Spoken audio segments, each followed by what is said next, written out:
안녕하세요. 가야대학교 초등특수교육과 여러분. 정서행동 장애를 맡은 윤혜진입니다. 오늘은 6주차 수업으로요. 책에서 나와 있는 순서는 좀 변경이 되는 부분이 있으니까 제목 확인하시고 수업을 시작하도록 하겠습니다. 책에 나와 있는 품행장애와 적대적 반항장애는 다음 자시에 함께 배워볼 예정이고요. 이번 시간에는 먼저 불안, 섭식, 배설장애에 대해서 알아보도록 하겠습니다. 우리는 이번 시간을 통해서 이제 불안장애의 유형이 어떻게 되는지, 그리고 불안장애를 진단하는 기준, 그리고 원인과 중재 방법을 배우도록 하겠습니다. 우리는 살아가면서 부정적인 생활 사건을 경험할 때마다 근심과 걱정을 가지고 이제 불안감을 또는 두려움을 느끼면서 살아가게 됩니다.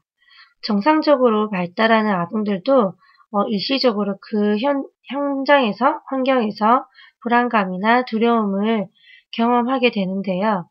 이때의 불안이나 두려움에 대한 대상은 그들의 인지적, 사회적, 정서적인 발달 단계를 반영하게 됩니다. 우리 보통 아동기에는 아동이 상상한 괴물이나 또는 어두움을 되게 무서워하고 그 어두운 상황이 됐을 때 불안을 느끼게 되고요. 또 청소년기에는 사회적인 두려움이나 학업에 대한 실패, 친구와의 관계에 대해서 불안을 느끼게 됩니다. 일반적으로 두려움을 경험하고 불안을 느끼는 게 잘못된 부분은 아니에요. 우리가 이렇게 경험하고 있는 위협이나 불안이나 두려움은 또 미래에 대해서 우리가 점점 더 성숙해 나가는 그런 부분으로 받아들이기도 하는데요. 이 또한 우리가 정서적으로 이제 성장한다라고 표현할 수 있어요. 그런데 아동기나 청소년기의 아동이 지속적으로 과도한 두려움이나 불안을 경험하게 된다면 이제 일상생활에 치명적인 결함을 초래할 수 있기 때문에 이제 그에 따른 효과적인 중재가 필요하게 됩니다. 그럼 여기서 제가 말하는 아동기나 청소년기에 지속적으로 과도한 두려움이나 불안을 경험하는 게 바로 우리가 지금 살펴볼 불안장애인데요. 불안장애는 보통 다른 또 정서적인 행동장애와 동반되는 경우도 많아요. 그렇기 때문에 우리가 조금 더 살펴봐야 될 필요성이 있습니다. 예를 들어서 이제 1학년인 땡땡이라고 할까요? 저희 이름을 말할까요? 미니가 이제 엄마랑 헤어져서 학교에 가는 게 너무너무 두렵고 무서운 거예요. 그 이유가 뭐냐고 물어봤더니 엄마가 없는 동안에 누군가가 자기를 납치하거나 또는 자기가 학교에 가 있는 동안에 엄마에게 나쁜 일이 일어날 것 같아서 불안감이 떠나질 않는다는 거죠. 그래서 매일 미니가 등교할 때 엄마도 함께 등교를 해야 되고 엄마가 하루 종일 교실 밖 복도에서 미니를 기다려야지만 안심이 되는 아이입니다. 밤에도 당연히 엄마랑 같은 방에서 자지 않으면 엄마와 헤어지는 이런 악몽과 불안에 시달리기 때문에 이제 엄마가 없으면 잠을 자지 못하고 소리를 지르고 토하기도 하는 거죠. 이러한 증상을 나타내는 게 바로 뭘까요? 불안장애겠죠? 이런 불안장애가 사실 우리 특수교육 분야에서 크게 관심을 받지는 못했었어요. 그런데 이제 많은 연구자나 전문가들이 이제 아동기와 청소년기에 나타나는 불안장애가 기본적인 일상생활에도 결함을 초래할 뿐만 아니라 다른 장애들과 중복되어 나타나고 또 이게 성인기에 다양한 유형의 이제 정서장애와 연관이 된다는 것을 밝혔기 때문에 즉각적인 치료를 요한다는 이제 이러한 전문적인 견해를 나타내게 되었습니다. 그러면 불안장애는 특정한 한 집단에만 나타날까요? 네, 그렇지는 않습니다. 모든 인종과 우리 문화 집단에서 유사하게 출현하고 있어요. 물론 문화적인 특성에 따라서 하위 유형에 대한 출현율의 차이는 있겠죠? 하지만 불안장애가 나타나는 부분에서는 인종이나 문화 집단에는 상관없이 나타날 수가 있다라고 합니다. 그렇다면 우리가 불안장애가 무엇인지, 불안장애가 어떻게 나타나고 있는지에 대해서 여러분들이 알아야겠죠? 불안장애에서 지금 이 표에 보면 연령별로 느끼는 아동의 공포와 걱정의 유형을 나눠놨는데요. 불안장애와 두려움은 세 가지 유형의 반응을 포함하고 있어요. 첫 번째는 반응의 행동적 요소를 두려움의 대상으로부터 어때요? 도망가거나 또는 눈을 감거나 소리를 지는 것이고요. 그리고 생리적인 요소로 심장 박동이 빨라지고 호흡이 가빠지고 근육이 긴장되고 손, 발에서 땀이 나는 것도 포함이 되어 있어요. 마지막으로는 이제 인지적인 요소로서 위협의 대상으로부터 상해를 입을 거라는 생각과 또는 부정적인 일이 일어날 거라는 생각 등이 포함이 되어져 있습니다. 그래서 제가 설명한 행동적 요소와 생리적 요소 그리고 인지적 요소를 계월별로 느끼는 유형으로 나눠져 있는 표예요. 0에서 6개월 아동은 이제 지지의 상실이나 큰 소음, 그리고 이제 낯선 사람, 7개월, 12개월에서는 이제 부모를 인식하기 때문에 낯선 사람에 대한 공포, 그 1세는 이제 부모로부터의 분리, 상처, 화장실의 문제, 배변 훈련이 시작하죠. 그리고 낯선 사람. 2세 때는 큰 소음이나 동물, 어두운 방, 부모로부터의 분리. 3세는 어둠, 동굴, 부모로부터의 분리. 4세, 5세, 6세에도 보면 이제 그 계열수에 맞는 어둠이라든지 부모의부터의 분리라든지 이제 상상으로서의 느낄 수 있는 그런 귀신이나 이런 부분에서의 공포가 있고요. 이제 학령기 아동에 들어섬으로써는 이제 사회적인 문제가 이제 공포와 불안의 요소로 들어가는 겁니다. 시험이라든지 외모, 그리고 인간관계, 나에 대한 미래, 그런 초자연적인 현상, 자연재해. 이 자연재해가 심해지면서 나타나는 장애도 있어요. 매일매일 건물이 무너질 것 같고, 지진이 날 것 같고, 테러가 일어날 것 같고, 이런 부분에서 매일 공포를 느끼는 아이들도 있거든요. 이렇듯 연령별로 여러분들이 한번 살펴보시면 학령기 전과 후로 나눠서 학령기 전에는 소리나 부모의 분리나 또 어때요? 행동적인 부분에 대한 공포가 크고요. 이제 학령기에 들어섰을 때부터는 사회적인, 인지적인 요소부터의 이제 공포 유형이 많이 나타나게 됩니다.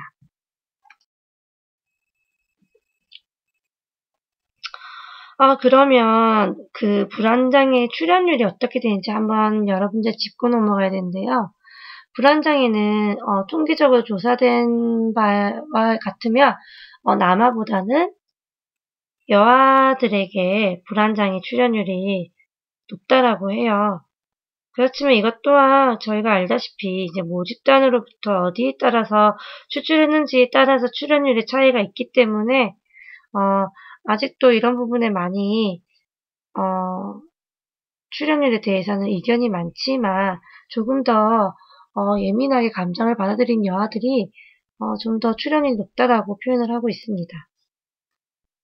그렇다면 이제 우리가 DSM-5의 진단 기준에 따른 불안 분류에 대해서 한번 알아볼 텐데요.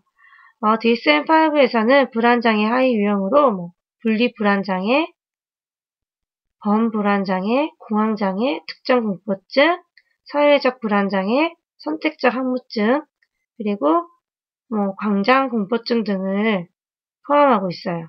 그리고 지금 앞서서 원래는 외상 및 스트레스 관련 장애와 강박 중독 장애 관련해서 장애는 이제 불안장애가 아닌 별도의 장애 범주로 따로 이제 유형을 분리해서 다루고 있어요. 우리가 봤을 때 불안 범주로 신체적, 그리고 일반 불안과 분리불안, 사회공포증, 학교 공포증으로 불안 범주를 우리 책에서는 나눠서 보고 있죠. 저는 어떻게 봤었죠? 처음에? 기억이 나는가요? 방금 말했는데. 행동적인 요소와 생리적인 요소, 그리고 인지적인 요소로 제가 나눠서 한번 먼저 설명해 드렸죠. 여기서는 우리 책에서는 이제 5가지 신체적인, 그리고 일반, 분리불안, 사회공포, 학교공포로 나눠서 볼 수가 있어요. 신체적 공황에서는 이제 신경이 예민하거나 계속해서 잘 놀라고 심장 박동이 빨리 뛰거나 손, 발에서 땀이 나거나 숨을 쉬기가 어렵거나 이러한 증상이 나타나고요. 이제 일반적인 우리가 분리불안이라는 것은 불안장애 아동뿐만 아니라 모든 아동이 한 번쯤은 느낄 수 있다라는 불안이에요. 나를 좋아할 것인지에 대한 걱정이나 미래나 과거에 대한 이제 걱정이 많이 하는 거죠. 이제 분리불안은 제일 먼저 부모와 떨어지는 거에 대해서 나타나는 게 많고요. 이제 그렇기 때문에 혼자 집에 있는 게 무섭고 혼자 학교에 가는 게 무섭고 어디든지 부모와 함께 있으면 좋겠다라는 그런 증상이 나타납니다. 사회공포증은 이제 낯선 사람과 함께 생활을 해야 되는 부분에서 나타나는데 낯선 사람과 함께하는 것을 호기심을 가지거나 탐구하지 않고 좋아하지 않는다는 거겠죠. 여러분들이 이제 교사가 되어서 이제 학교 현장에 나갔을 때에 학교 공포증을 가진 아이들을 만나볼 수가 있어요. 이제 갑자기 큰 집단에서 규칙적인 생활과 내가 원하지 않는 시간에도 밥을 먹고 공부를 하고 쉬는 시간을 지켜야 되기 때문에 아이들이 오는 스트레스가 되게 강하게 나타나는데요. 이제 여기서 조금 더 나아가서는 학교 공포증을 이제 가지게 될 수 있어요. 학교에만 있으면 머리가 아프고 정말 배가 아픈데 이게 그냥 배가 아파요 정도가 아니라 정말 식은땀을 흘리면서 아이들이 쓰러지는 거죠. 너무 아프니까. 두통이 심해지고 그래서 학교 가는 게 너무 싫고 학교에 머무르기가 어려운 게 바로 학교 공포증입니다. 제가 7차시 수업을 할 때에 좀 컨디션이 많이 좋지 않다 얘기를 여러분들께 드렸던 것 같은데요. 이게 여러분들도 이제 계속해서 집에서 또는 스터디를 하기 위한 공간에서 이렇게 인강을 듣고 과제를 하고 하는 부분에서 많이 힘듦을 느끼시죠? 저도 집에서 이제 학교를 출근을 하기는 하는데 이제 이게 정상적인 사이클이 아닌 이런 특수한 사이클에서 이제 계속해서 이렇게 준비를 하다 보니까 이게 생각보다 저에게 많은 체력을 요구하더라고요. 네, 그래서 아직까지 이 감기가 돌아오질 않고 있어요. 이제 목소리가 좋지 않아도 여러분들이 조금 이해를 해주시고, 좀 한 번 더 귀를 기울여서 들어주시면 좋지 않을까 싶어요. 자, 우리가 불안장애 7개 유형의 주요 특징을 이제 살펴볼 거예요. 먼저 분리불안 장애에 대해서 한번 알아볼게요. 우리가 정상적으로 발달하는 아동들에게도 애착 대상과 이제 그런 애착 관계가 아무리 안정적으로 형성이 된다고 해도 분리불안을 느낄 수가 있다는 거죠. 그래서 분리불안 자체는 정상 발달 과정의 한 부분이라고 할 수가 있어요. 그런데 우리가 지금 살펴보는 분리불안 장애의 중요한 특성 같은 경우에는 부모나 특정 애착 대상에게 적절하지 않게 계속해서 집착을 하는 부분이 나타나고 또 집으로부터의 분리에 대해 나이가 적절하지 않게 계속해서 지속적으로 과도한 불안을 느끼면서 비현실적인 걱정을 하는 것이 바로 분리불안 장애입니다.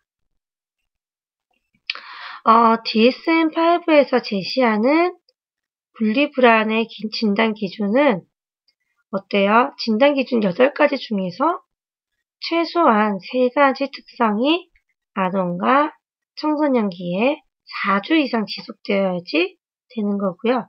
또 성인의 같은 경우에는 6개월 이상 나타나야지만 분리불안 장애라는 장애를 진단을 받을 수가 있습니다. 이게 분리불안 장애는 아동기에 가장 흔하게 나타나는 그냥 불안 유형 중 하나예요.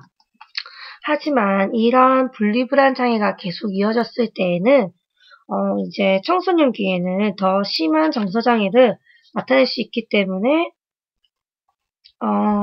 빠른 치료가 요구하는 것도 있고요. 우리가 분리불안 장애와 관련해서 가장 자주 언급되는 게 바로 학교 등교 거부거든요. 이게 물론 학교 등교를 거부한다고 해서 모든 아동이 분리불안 장애가 있다라고는 말을 할 수가 없어요. 이게 뭐 애착 대상에서의 분리되는 게 두려워서 거부를 할 수도 있고, 또는 우리가 이제 나중에 배우겠지만 학교 환경의 특정 요소에 대해서 두려움이 있어서 학교 공포증에 대해서 거부 때문에 등교를 거부할 수도 있어요.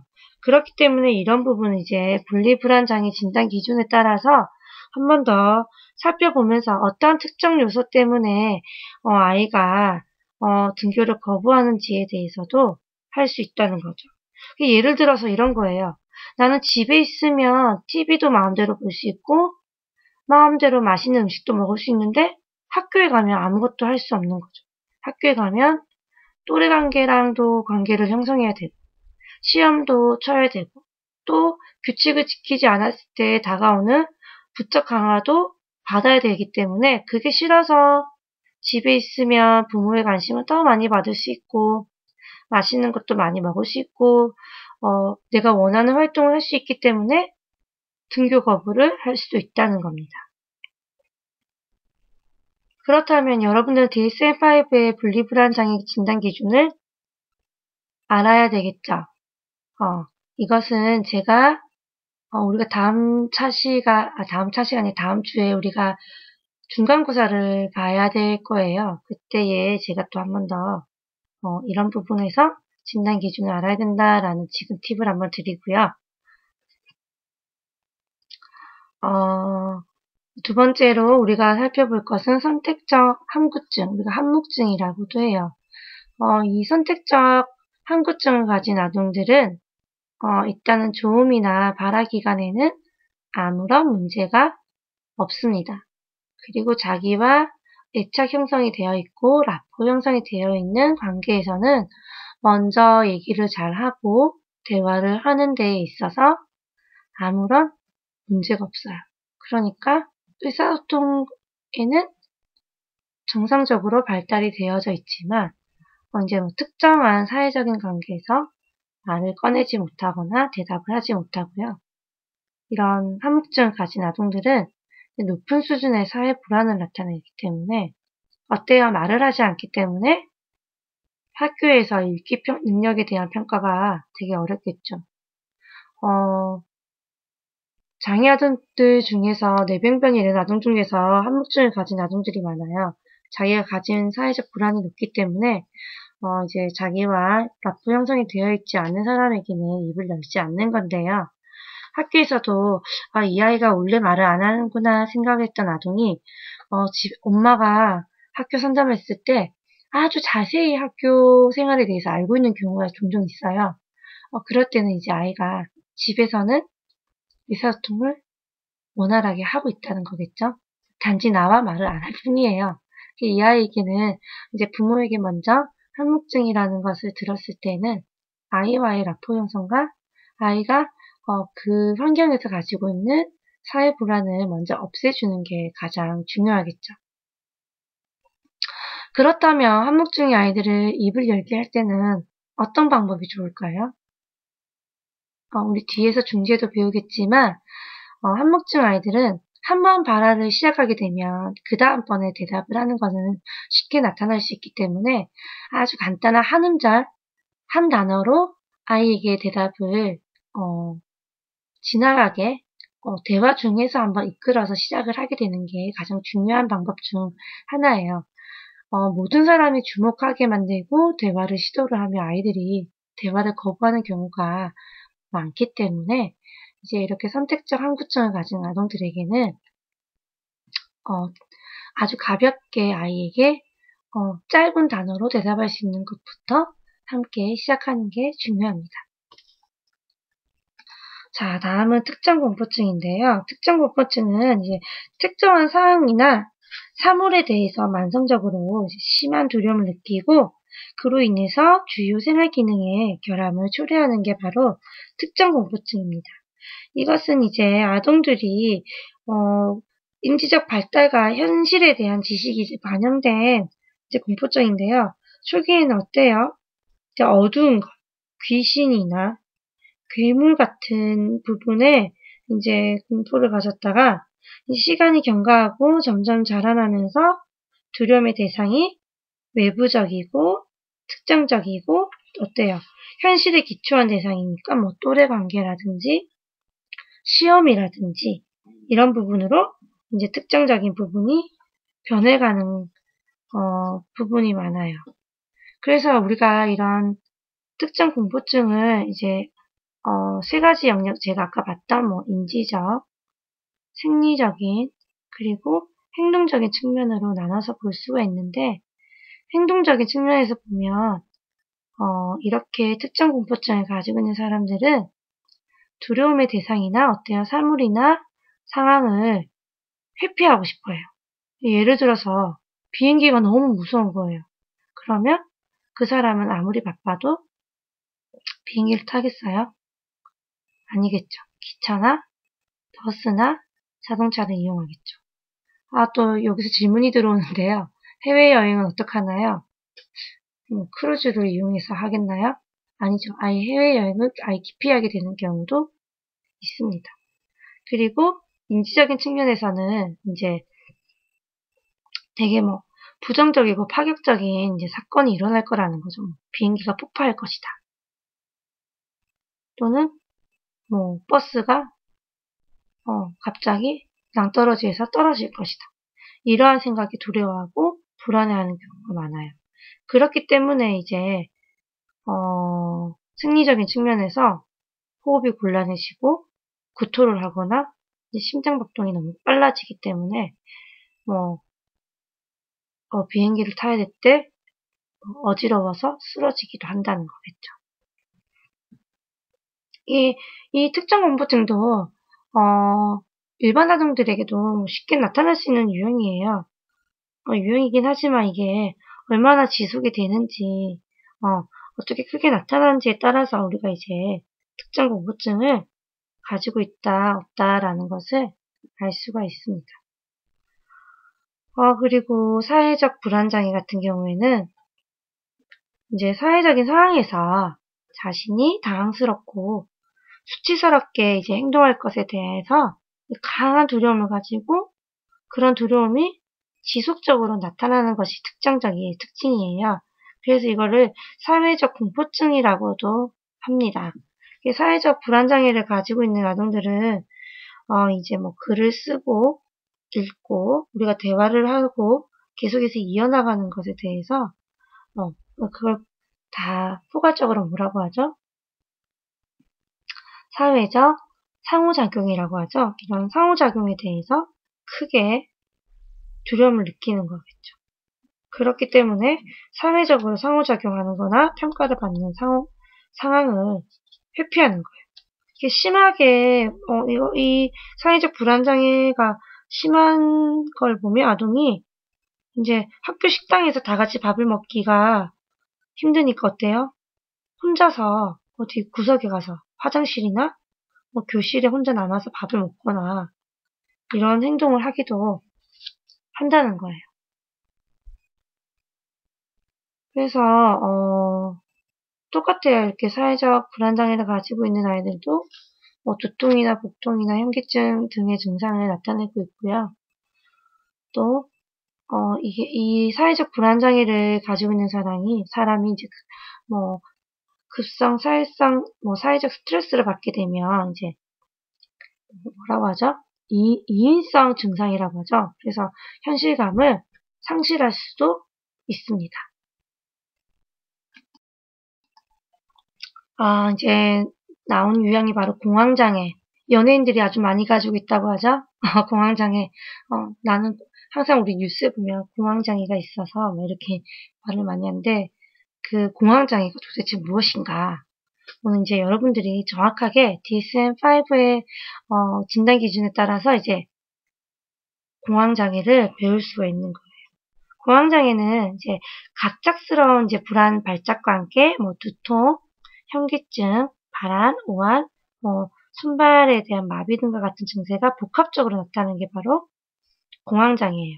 근데 이제 이런 공황 발작이 이제 예기치 못하게 계속해서 반복적으로 이제 경험을 하게 됨으로써 이제 공황 발작이 나타나는 것에 대해서 불안하면서 공황장애가 아주 점점점 더 심해지는 거겠죠.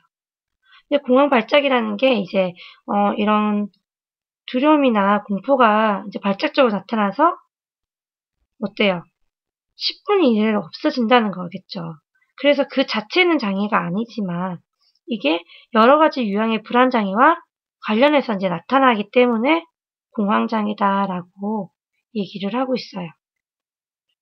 그래서 우리 DSM-5에서 보이고 있는 이런 부분은 이제 뭐라고 정의가 되고 있냐면 이제 공황 발작을 규명하기 위해서 제시되어 있기는 하지만 공황 발작은 정신장애가 아니므로 분류될 수 없다라고 해요. 그래서 공황 발작은 불안장애의 어떤 하위 유형에서도 발생할 수 있고 또 다른 정신장애 증상에서도 나타날 수 있다. 그렇기 때문에 어때요? 공황 발작은 다른 장애와 공존하여 발생할 경우에는 꼭 진단명에 명시를 해야 된다. 그러니까 뭐 예를 들어서 공황 발작을 동반하는 외상 후 스트레스 장애 이런 식으로 되는 거예요. 이것만 나타나는 경우가 잘 없다라는 거겠죠. 그래서 이제 우리가 공황장애가 이제 공황 발작이 이제 반복적으로 일어나면서 공황 발작 재발에 대해서 더 불안해하는 게 바로 공황 장애인데요. 이게 바로 우리 밑에 나와 있는 어때요? 행동 패턴 심각하게 변하는 광장 공포증을 수반할 수 있다는 거예요. 그러니까 이제 우리가 공황 발작을 일으킬 수 있는 상황이죠. 엘리베이터나 영화관, 수족관, 네. 아쿠아리움이라고도 하죠. 네. 백화점 이런 에서 나타나는 게 압도하는 그런 불안감이 심하기 때문에 이렇게 되면 어때요? 안 가고 싶겠죠. 그런 장소에는. 그러니까 자연스럽게 활동의 폭을 제한하게 되고 이제 심한 공황장애를 가진 아동들이 집 밖으로는 나가지 않으려고 하는 부분이 나타나는 겁니다. 이렇게 공황장애와 광장 공포증이 이렇게 연결이 돼서 이렇게 특징적으로 나타날 수가 있어요. 그죠?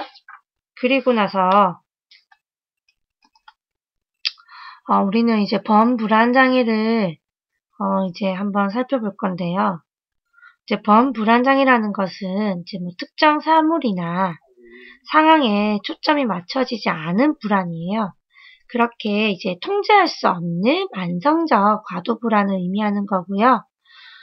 이제 DSM-3까지는 이제 아동이나 청소년기에 나타나는 과도불안 장애로 분리가 되었다가 이제 DSM-4부터 이제 성인 분류 체계인 범불안 장애로 분류를 하기 시작을 했습니다. 그래서 이제 DSM-5에서는 이제 진단 기준 6가지 중에서 이제 3가지 이상의 특성이 나타나야 되고 아동이나 청소년기는 최소한 이제 그 한 가지 이상의 특성이 6개월 이상 지속이 되면서 이러한 이제 특성을 통해서 이제 생활 기능의 결함이 초래되었을 때 범불안장애를 진단받을 수가 있어요.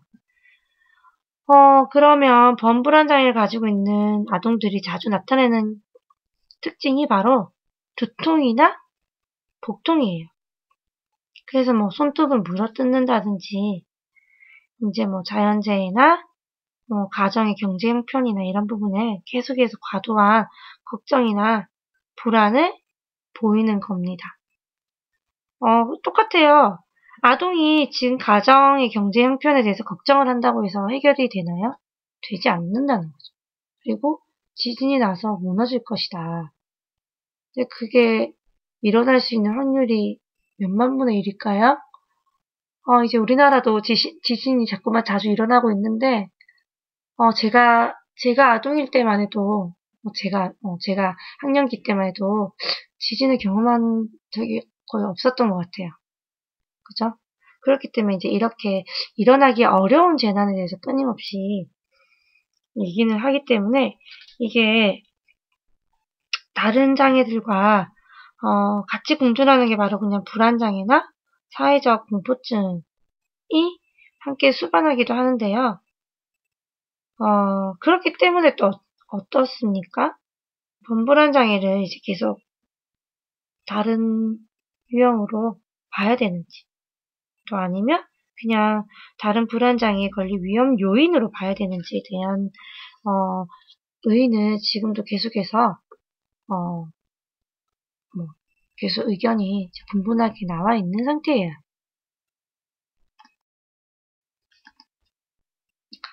자, 그렇다면 불안장애의 원인이 어떻게 되는지에 대해서 여러분들이 한번 알아봐야겠죠? 우리 아동이나 이제 학령기의 불안장애는 여러 가지 유전적인 위험 요소들과 또 환경적인 위험 요소, 여러 가지 사회적인 위험 요소들이 복합적으로 이제 상호작용해서 발생한다고 추정은 하고 있지만 정확하게 어떤 이유다라는 게 밝혀지지는 않고 있어요. 그래서 우리가 뭐 신경 생물학적인 뭐 요인과 뭐 심리 사회적, 행동주의적, 생태적 측면에서 한번 살펴볼 수가 있는데요. 신경 생물학적 요인에서는 유전적인 그리고 신경 생물학적인 그리고 기술적인 요인을 포함하고 있어요. 부모가 어때요? 분리, 불안장애를 경험하고 있는 경우에는 자녀도 불안장애를 경험할 가능성이 높고요. 그리고 우리 불안장애 하위 유형이 강박, 충동에도 유전적인 가능성이 높다라고 추정이 되어 있습니다. 하지만 이 불안장애 자체가 유전이 된다라고 보기보다는 이제 어때요? 특정 자극에 대해서 정서적이나 행동적으로 어떻게 반응하는지가 이제 일반적인 성향이 유전이 되기 때문에 이제 이러한 주어진 환경적인 요인이 아주 크다는 거죠. 그래서 이제 유전적인 거와 환경적인 요인의 상호작용에 대한 후속 연구가 지금 많이 필요해요. 그런 부분은 여러분들이 이제 특수 교육 전문가가 되었을 때 조금 더 깊이 있게 한번 해주시길 바라고, 또 우리가 어때요? 불안 수준이 높은 사람은 자율신경계의 반응도가 되게 높고 또 세로토닌과 같은 뇌의 신경전달 물질에 관련된 우리가 어때요? 생화학적 기능에도 어때요? 결함이 있다는 거겠죠. 그렇기 때문에 친숙하지 않은 사람이나 이제 상황에 대해서 지나치게 예민하거나 또는 위축된 반응을 보이는 기질을 가지고 있다는 겁니다. 그리고 우리가 이제 심리 사회적 요인에서 보면 아동이 어때요? 개에 물려봤다? 그럼 개를 보기만 해도 두려움을 느끼고 소리를 지르고 공포를 느끼겠죠. 이게 바로 우리가 행동주의적 이론으로 볼 수가 있는데, 이제 도작적 우리가 조건화 원리 배웠죠. 그러니까 개를 두려워하는 행동을 보일 때마다 또 어때요? 사람들한테 관심을 받을 수 있고, 보호를 받을 수 있고, 싫어하는 과제로부터 회피를 할 수 있다면 어때요? 내가 걔를 두려워하는 행동이 그 행동에 따라서 왔던 어때요? 후속 결과들에 따라서 점점 그 행동이 강화가 되겠죠. 이제 그런 부분도 볼 수가 있습니다.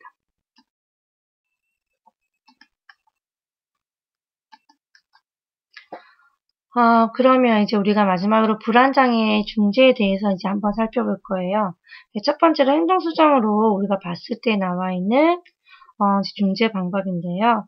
이제 이완 훈련 같은 경우에는 이제 어때요? 공포와 불안 문제를 이제 구성하는 자율적인 각성의 경험을 감소를 시키는 거예요. 그럼 어때요? 근육의 긴장이나 빠른 심장 박동, 그리고 차가운 손이나 빠른 호흡 등과 반대되는 이제 신체 반응을 통해서 긴장을 낮추게끔 하는 거겠죠. 이건 리액션 트레이닝이에요. 그렇기 때문에 이완 훈련의 구체적인 방법으로 우리가 할 수 있는 게 바로 깊고 느린 호흡법, 천천히 뭐 숨을 쉬세요 이런 거, 그리고 심상, 멘탈 이미지라고 하죠. 명상이라고도 하고 이런 등의 방법이 있습니다. 그럼 체계적인 둔감법은 어떤 걸까요? 체계적인 둔감법은 이제 공포를 이제 그 주는 자극을 이제 상상을 하면서 공포를 이 안에 이용하는 거예요. 그러니까 이제 계속해서 아동이 불안을 가지고 있는 장면을 계속 점진적으로 묘사를 하면서 이제 그게 점점 이거는 공포스럽지 않다라고 얘기를 하면서 이완을 시키는 학습법으로 이제 공포 반응을 천천히 감소시킬 수 있다라고 이제 하는 건데, 이게 공포를 이제 계속 상상을 하는 거잖아요. 공포를. 그래서 그 공포를 이제 상상을 하면서 공포를 이해하기 때문에, 이 방법이 제일 좋은 것은 장소나 시간에 구애를 받지 않는다는 거겠죠. 이 체계적 둔감법은 이제 먼저 이제 아동이 이완할 수 있는 우리 이완 훈련을 먼저 학습한 다음에 그 다음에 이제 치료할 수 있는 치료자와 아동이 이제 공포를 발생시키는 자극의 그런 것을 상상하고 그리고 아동이 이제 그 치료자가 이제 이끌어주는 대로 그 공포의 장면을 묘사를 하면서 우리가 앞서 배웠던 이완 훈련을 연습을 하면서 체계적인 둔감법이 일어나는 게 맞아요. 그렇다면 이제 홍수법은 무엇일까요? 우리가 중재 초기에 이제 불안을 일으키는 이제 정도가 가장 심한 자극에서 우리 아동을 먼저 노출을 시키는 거예요. 그러면 어때요? 체계적인 둔감법과 반대되는 방법이겠죠. 이런 홍수법 같은 경우에는 이제 우리가 아주 심한 그런 자극에 노출이 되더라도 이제 사람은 계속해서 왜 높은 각성 상태를 유지할 수 없기 때문에 불안 반응이 약화된다라고 이제 표현하는 거예요. 그럼 우리가 어때요? 학교 공포증 있는 아동을 하루 종일 학교에 있게 하는 거겠죠. 근데 이거 되게 위험한 거예요. 무방비 상태로 아동이 가지고 있는 공포 자극이 계속해서 노출되어 있다면 이거는 뭐죠? 이거는, 네, 이거는 범죄가 될 수 있다는 거죠. 그렇기 때문에 이 홍수법은 꼭 전문가와 아동과 보호자에게 모든 사람에게 이제 체계적인 계획을 세운 후에만 수행을 해야 되는 부분이에요. 아니었다가는 아동이 이런 극심하고 무서운 공포 자극에 위험한 상황에 빠질 수도 있기 때문에 이런 부분이 이제 뭐 시간이 지나면 소거가 된다라고 하겠지만 그게 무조건적으로 했다가는 더욱더 우리가 공포가 악화될 수가 있다는 것을 여러분들이 기억을 해야 합니다. 그리고 우리가 살펴볼 게 이제 모델링이에요. 모델링은 이제 아동이 공포에 있어 성공적인 치료법이라고 제가 표현해 놨는데 이제 두려움을 가지고 있게 되는 상황이나 사물에 대해서 다른 사람들이 이제 불안해하지 않고 괜찮아, 이것은 괜찮아라고 말을 하면서 긍정적으로 행동을 보여주는 방법인데요. 이제 이게 아동이나 청소년기 불안을 감소시키는 데 이제 효과적이라서 많은 전문가들이 사용을 하고 있어요. 그래서 이제 이것은 이제 먼저 이제 아동이 가지고 있는 공포 자극이나 활동을 이제 관찰한 후에 그 유사한 행동에서 이제 이걸 괜찮다고 이 불안해하지 않아야 된다고 긍정적으로 할 수 있는 행동을 이제 먼저 수행을 해주고 이 부분을 아동이 이제 뭐 비디오나 실제 상황을 통해서 받아들인 후에 이제 수행을 할 수 있게끔 해주기 때문에 현장에서 많이 사용되고 있는 방법입니다. 그 다음은 이제 재노출요법인데요. 재노출요법은 이제 아동이 이런 치료자와 함께 이제 그런 정신적인 충격을 일으킨 그런 뭐 사건이나 환경을 이제 검토해서 재생하는 전략이에요. 예를 들어서 아이가 지갑을 잃어버려서 1시간 반을 걸어오면서 그 부분에 있어서 극심한 뭐 스트레스를 받았다. 그러면 다시 한번 지갑을 뭐 잃어버렸는데 이제 도움을 요청하는 방법을 찾아서 아동이 안전하게 집으로 귀가를 하게 되면서 어때요? 이 주어진 상황에도 내가 이러한 대처 행동을 했을 때에 나는 스트레스나 불안을 가지지 않겠구나 라는 것을 배우게 하는 게 바로 재노출요법입니다. 인지적 재구조화는 이제 뭐 불안이나 공포가 비현실적이고 비합리적인 왜곡 때문이라는 것으로 이제 알려주고 이제 합리적인 사고를 할 수 있도록 돕는 전략인데 예를 들어서 우리 개에 대해서 공포증을 많이 가지고 있는 아동들이 묶여져 있는 개를 보더라도 자신에게 달려들 것 같기 때문에 무서워하고 부모에게 매달리게 되죠. 근데 이제 아동에게 이 개는 묶여있기 때문에 달려들지 않을 것이다.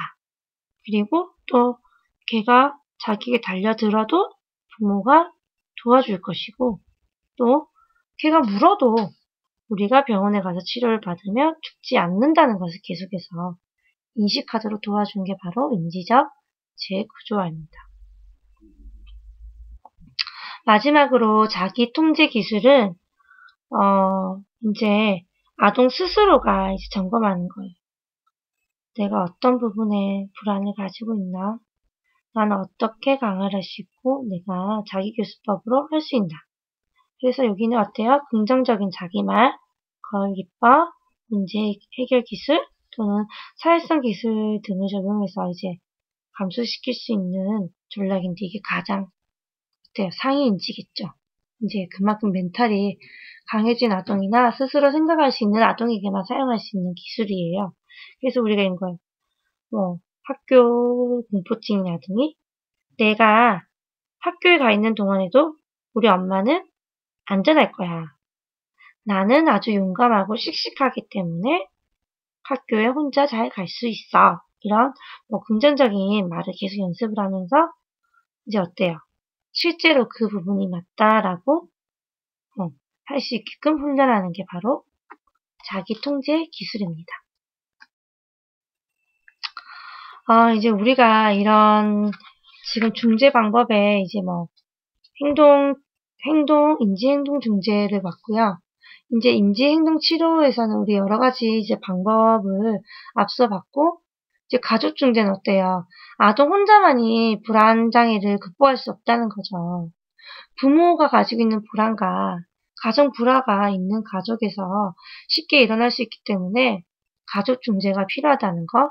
그리고 이제 이런 불안 장애로 너무나도 심하게 뭐 심장 박동이나 뭐 두통이나 뭐 그런 부분을 느낀다면 이제 적절한 약물 치료도 필요하다는 겁니다.